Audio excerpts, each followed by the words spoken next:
da ngay ñëw si club bi wala nga jaar école wala nga jaar fenn te boo demee école dañ lay jàngal grammaire vocabulaire ces trucs là.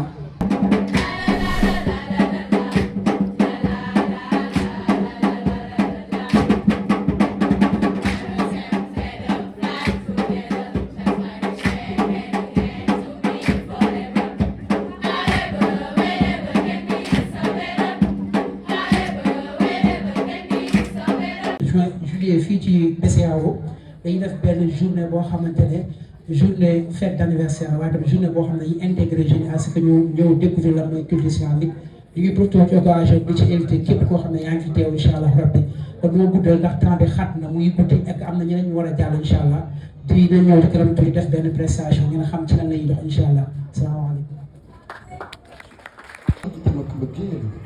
kooku toggee na ci lan bana xanaa sa njàmbaar te jom mi na seytaane boole na toog na wadd na mu jege bana sama reen a xool ma ni gis ni mel ni kii lay capitole bu ci kii di capitole grâce à la grâce se déplace sur le surface la solution de la résilience possible. You ready? Okay, go. 1. I hear nothing. 1. 2. 3. Okay, thank you guys. Clap for Abishir for us PlayStation item. Assalamualaikum warahmatullah. maa ngi leen yéen ñëpp di sàkku ngeen jug taxaw yéen ñëpp ñu bàkk suñu réew incha allah.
Arbi suñu arbitam dafa laaj jàmm ju mat sa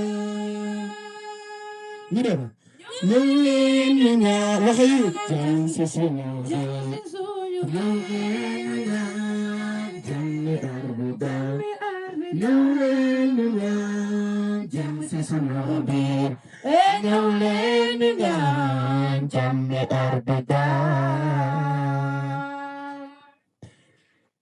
ku dem ba mënatul gestu dalal loxoom ku dem ba mënatul gestu xoolaat boppam ku dem ba amatul gestu di jéem a góorgóorlu ku dem ba amatul gestu jaaxle di jooy ku dem ba amatul xarit yi daw bala fa ñaanal jàmm ñaan leen jàmm lu ay ñëw leen a ñaan jàmm si suñu biir waaw ñëw leen a ñaan jàmm arbi daal loxo loxo ñëw leen a ñaan jàmm si suñu biir ñëw leen a ñaan jàmm arbi daal arbi sosoo ba léegi Tolo bi yaa ngi suuxi tolo bi yaa ngi suuxi ku ne di wane ne maa fi man fàttali daa wala ñu wute bi aar bi sosoo ba léegi tolo bi yaa ngi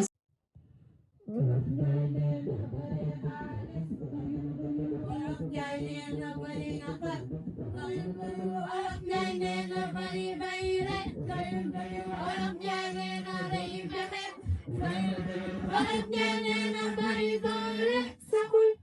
Arif janya bari man Jual mereka matanya bersenyum arber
السلام عليك يا حبيبي يا نبي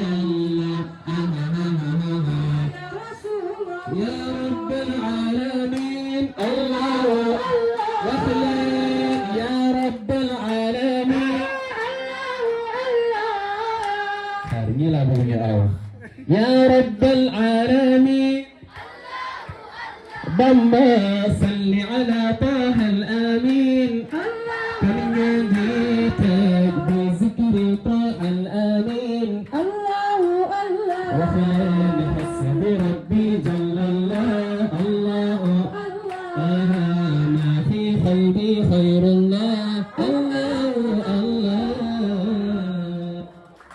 ما شاء الله Bamba ñu ngi jégalu comme ni ko Moustapha waxee bi mooy tuub Assane nekk en même temps tamit association comme ni mu ko waxee sànq rek Abouchir yemul ci jàngale ak jàng kese yaakaar naa club anglais bi ak Abouchir benn la biir Abouchir Baye Serigne ak Moussa Farba fa lañ nekk dañuy jàngal xale yi anglais dañ fay jàng Alxuraan di jàngale diine yooyu mooy suñu activité di def ay social yu mel ne ay don de sang koor geek activité yi ñuy def boo demee YouTube daal boo bindee Abouchir TV di ngeen ñu fa gis ñu ngi waajal nag journée bu mag fii ci BCEAO ci arène bi benn journée boo xam ne journée culturelle la aussi tamit dafa amaale défilé de mode tailleur yeeg stylistes yeeg yëpp dañ fay teew indi seeni modèle di ko wane di défilé ñu ngi leen ciy invité yëpp ñëpp di leen wax nag bii bu génnee boo leen déggoo Baye wala Moussa rek ngeen jëm ci incha allahu rabbi le 5 juillet journée lay doon aussi tamit amaana mini foire ku am looy jaay lépp bu la neexee jour boo nga ñëw exposé ko incha allah jërëjëf asalaamaaleykum wa rahmatulah.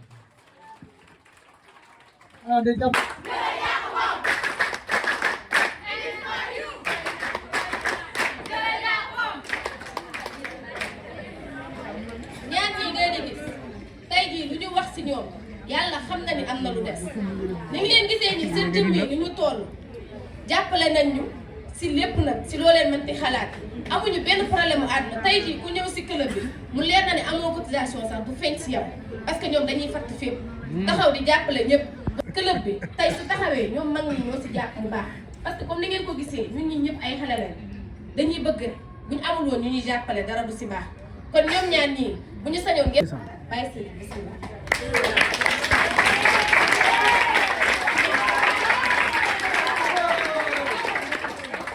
kii nag moom mooy Moussa Farba Thioye bañ nañ ko sax ba dañ koy yab ay koko laay laay lu na lañ koy wóoree lu may mu dem dara mu leen toppee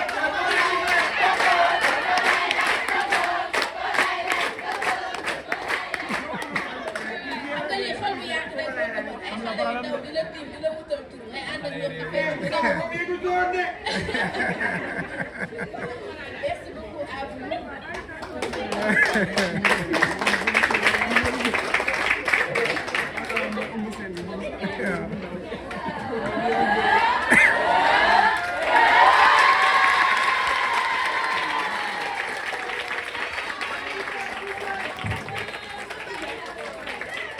Il faut pleurer.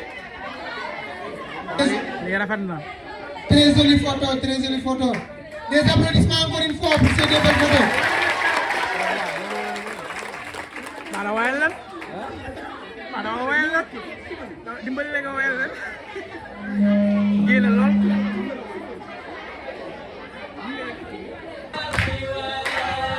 ay baay sëriñ ay yawa yawa li ñuy bëgg a wax li may bëgg a wax li may bëgg a wax Farba Thioye la koy wax ay ana Farba Thioye yawa yawa Farba Thioye Farba Thioye Farba Thioye Farba Thioye Farba Thioye Baye Serigne way wi yéenay borom wax leen Farba Thioye Farba Thioye Farba Thioye Farba Thioye Farba Thioye Farba Thioye Baye Serigne Diallo way wi yéenay borom metti woon na fi lool ñëpp toog di leen xool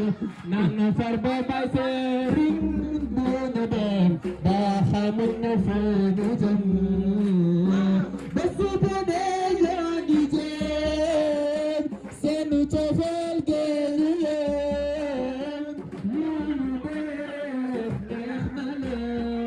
Farbatay Balsam, Yena Nonly, Farbatay. Aywa, Farbatay, Farbatu Basirin Jalle, Farbatay, aha, hey. Kuwarali, Farbatay, Wakhlan Kandawarali, Basirin, Kandawarali. Mawarali,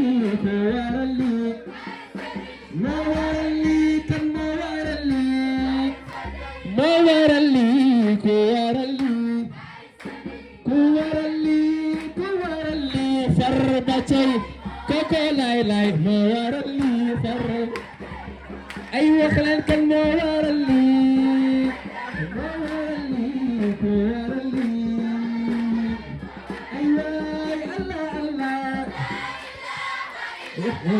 Allah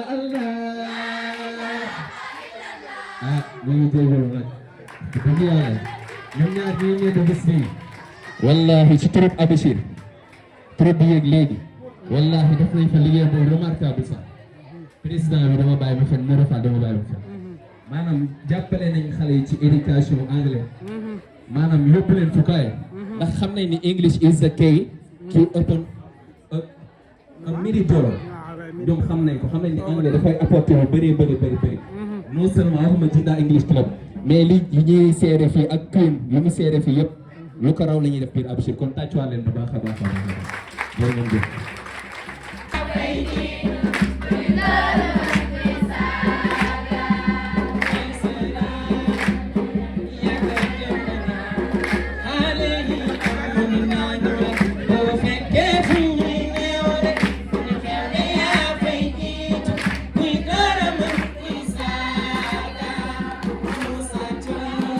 Is heard.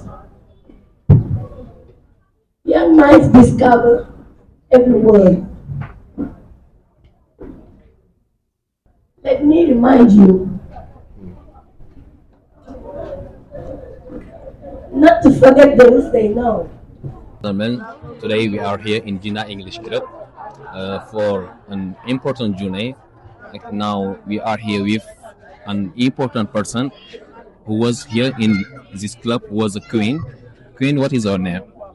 Hello, ladies and gentlemen. The name is Menley. I'm so happy to be here in this interview. Thank you. Thank you, ex-Queen. And we are here in Abachir TV. Okay, Queen, what is your impression in this day? This day is so important, and we do our best for making all people who are here happy. And I think that we are in this way.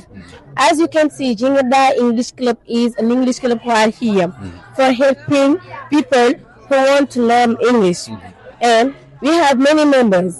They are there for learning vocabulary, grammar, and sometimes you do songs for getting many vocabularies. Thank you. Thank you, Queen. It is important words that you say here. And in French, quelle est votre expression aujourd'hui par rapport à ces journées? Aujourd'hui, je peux dire que je suis tellement heureuse et contente. Parce que je peux dire qu'on a réussi une journée entière. Car on a fait tous nos sacrifices pour pouvoir réussir celle-ci. Et on a passé jour et nuit pour cette belle journée. Jinda English Club n'est pas un club d'anglais simplement. C'est un club qui est là pour aider les gens à apprendre la langue anglaise.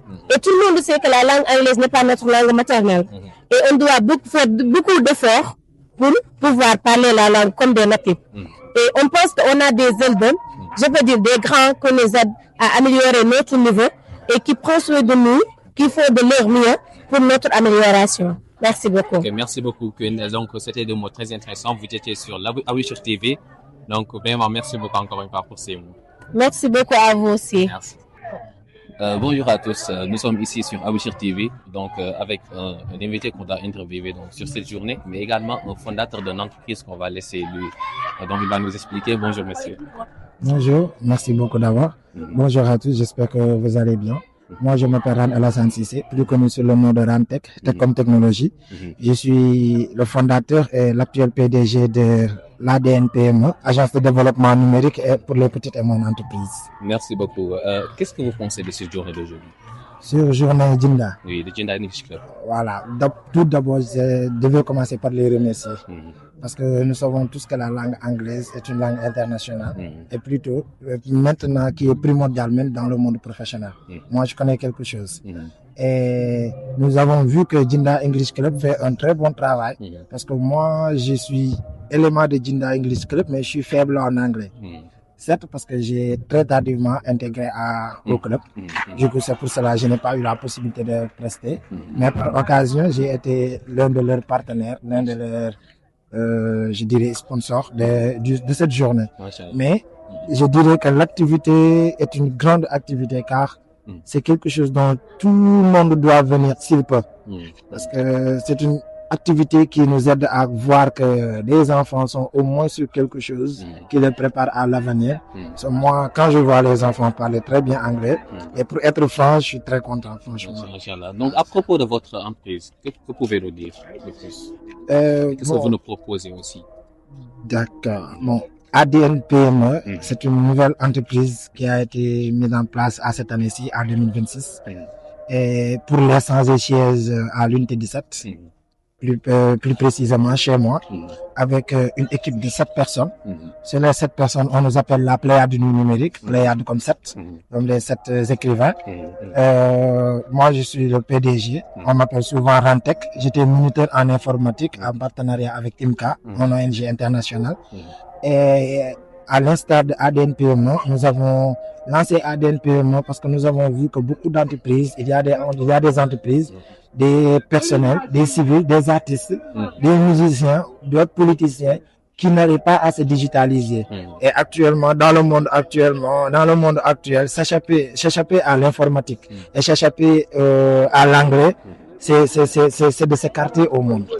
Et maintenant, nous avons vu des entreprises qui n'ont pas de site internet. D'autres entreprises n'ont pas de logo, ou bien le logo n'est pas explicatif parce que le logo c'est pas aussi facile que ça. Parce que un logo ça doit être explicatif. Voilà, il doit être explicatif. Il doit aussi parler de sorte que d'avoir un impact. Voilà, d'avoir un impact. Très bien. Voilà, parce que c'est pas n'importe comment qu'on vient créer le logo. Nous avons vu des gens qui créent des logos à 2000, 3000 francs. Souvent ils le font, mais ils créent un logo comme ça, on le poste. Voilà, maintenant, l'objectif de ADN PME, c'est d'aider les petites entreprises et les moyennes entreprises qui n'ont pas accès à ces données, de les aider à accéder à cela. Par exemple, un site web qui est pas du tout facile à avoir. Parce que, premièrement, pour payer un développeur, il te faut beaucoup d'argent. Nous avons vu des développeurs au minimum, c'est 300, 400, 500 000, voire des 10 millions. Effectivement.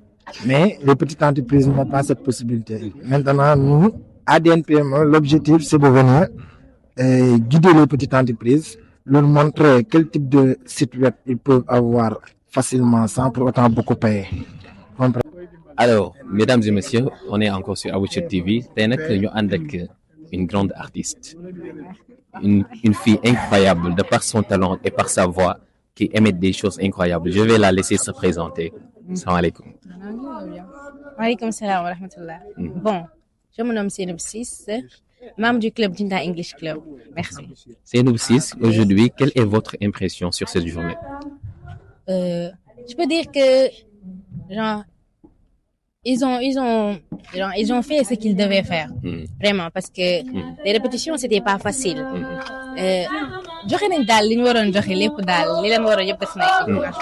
Aujourd'hui, est-ce que vous trouvez que cette langue qu'ils essaient de promouvoir, est-ce que ça a un impact à ce que nous faisons? Oui, l'anglais, c'est quelque chose de ouf. Wow, vraiment, parce que moi-même, je suis une amoureuse de l'anglais.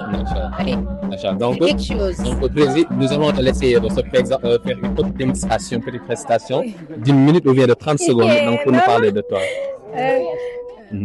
Allez-y, on t'écoute.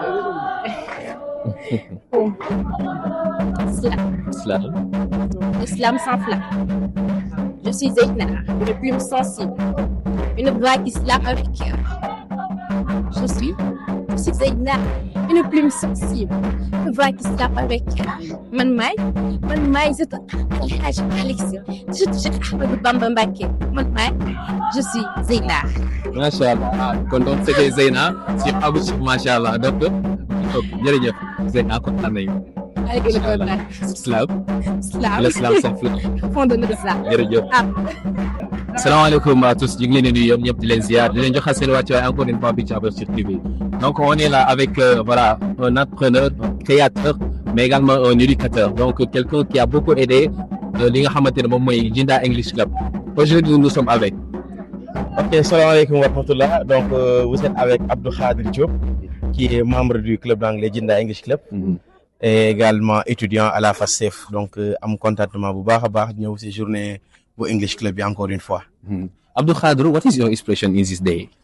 I'm gonna say that this is a big day, as we used to say, our opening day, and this is our cultural day and a wonderful day. You know, I'm really glad to participate in this day again, and I'm seeing that people here, the members, the students are doing very well presentation, very well activities, and then everything is right here. I'm really happy. Okay, so as an big lover of English, and what do you think about the language, this language? As I told it right away when I was taking the floor, I am going to say it one more time. Nowadays, English is not simply a language. It is a necessity in the world. If you want to succeed in this world, you have to try and speak English.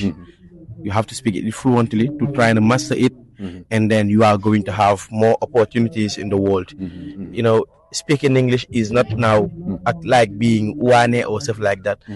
It's just giving yourself the how can I say, the weapon to try and succeed in this life.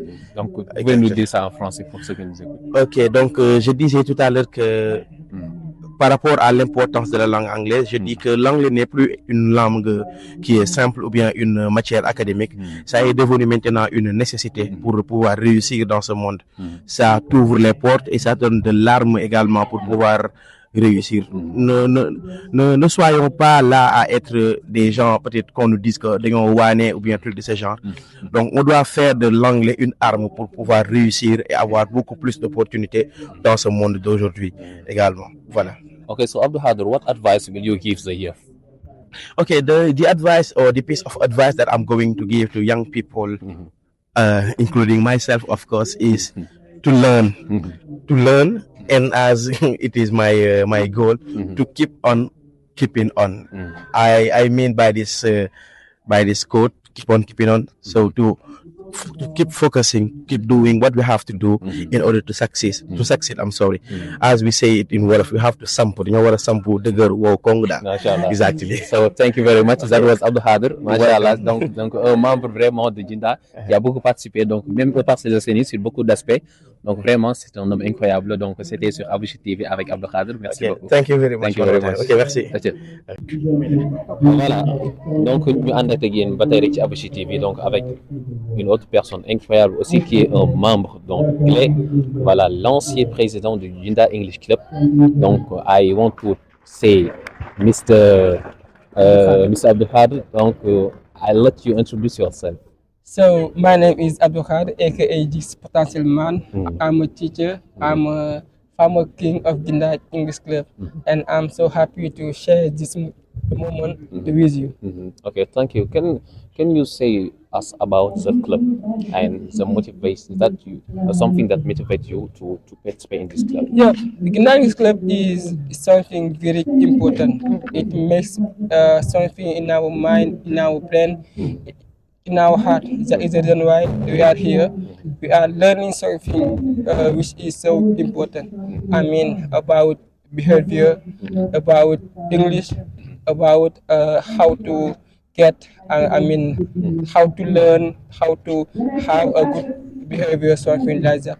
We are not here only for learning, but we are here for sharing and helping guys who want to speak English or have a good level, something like that. Okay, Abdou Khadir, which advice will you give the youth about English? Hey, never stop learning.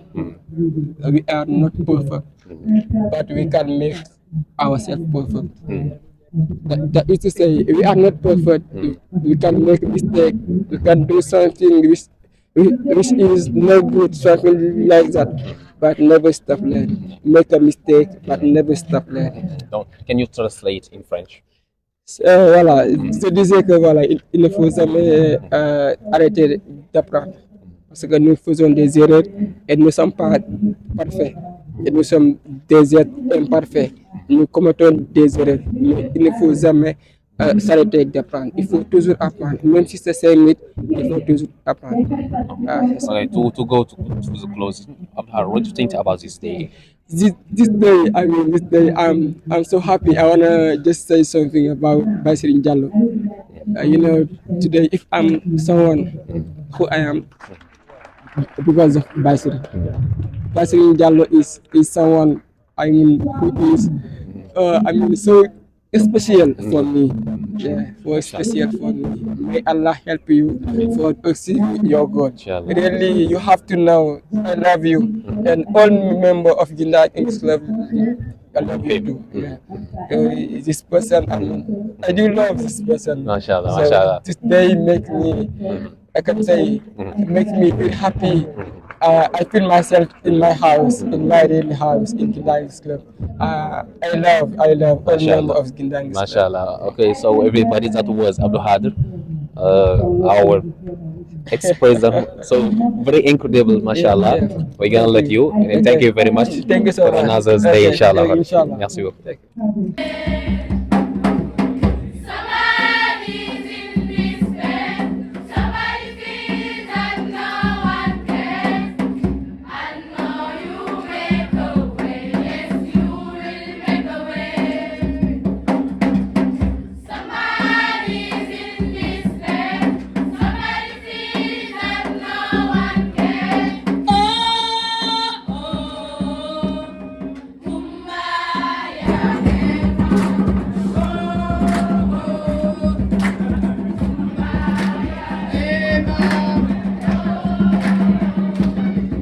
Ladies and gentlemen, we are here today for Jinda English Club, and we are attending that we call the girls. And for the end, I am here with two special person. Imagine, guys, who are crazy. Can you take them? MashaAllah, look this. It is so beautiful, MashaAllah. MashaAllah. Ladies and gentlemen, I'm here with the king and the queen of Jinda English Club, and I'm gonna let them introduce themselves. Hello, the king. Hello. And it's a real pleasure for me. And for those who don't know me, the name is Mohamed Sankare. And as you say it, the king of Jinda English Club for this year. Thank you. Okay, Mohamed, the king, I want to say, what is your expression as a king today, in this day? My expression in this day is our theme, as we suited, citizenship and the importance of English, because it is something who are very important in this life and society, because every society want to level up and get more rich. That's the reason why we have to get citizenship and take part of English if we want to success also. MashaAllah. And what is your feeling? What are you feeling now for as a king and your beautiful, how can I say that? It is so MashaAllah. What is your feeling today? I think real pleasure. We say only thanks to God, to Allah, to give us these opportunities, because we know in our English kingdom everyone can be it, but in this year Allah do it for us. So we have to say thanks to God. And that's it. MashaAllah, King. It is so the real pleasure for us to interview you and to see you like this, MashaAllah. Okay, I'm going to interview the Queen, inshallah. Okay, I'm gonna come in here. Okay. Hello, Queen. How are you? Hello. I'm fine, and you? I'm really good. What is your name, Queen? So, as you all know, the name is Dechfal, and I'm the Queen of Jinda English Club. MashaAllah, Queen. Queen, what is your feeling today for this day? So, I can say I feel good. I'm so happy to see you with us to how can I say to support us in our cultural day.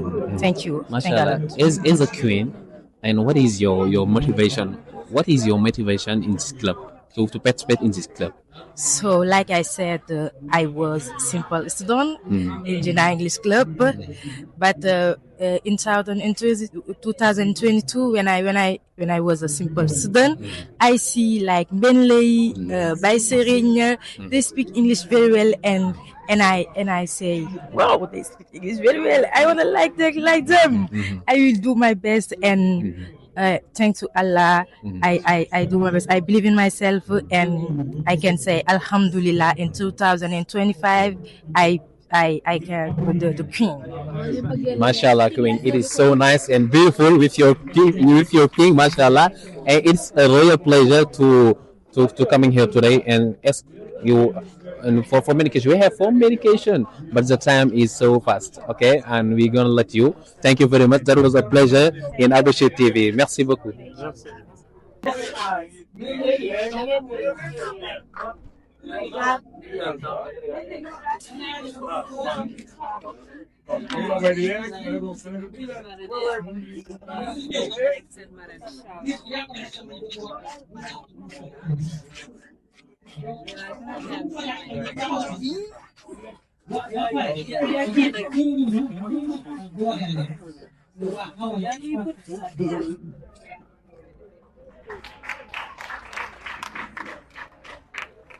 Et je peux vous jurer que c'est un engagement envers vous. À chaque fois que vous aurez besoin de mon soutien, de ma présence, je serai là pour vous aider, pour vous accompagner, parce que vous êtes l'avenir de demain. Merci beaucoup pour le que vous m'avez fait et tous vos encouragements.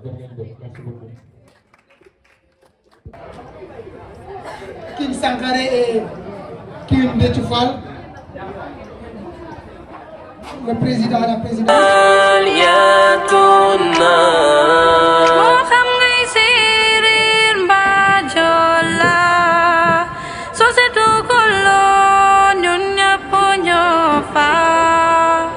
ñun waa Sénégal nañu ànd bennoo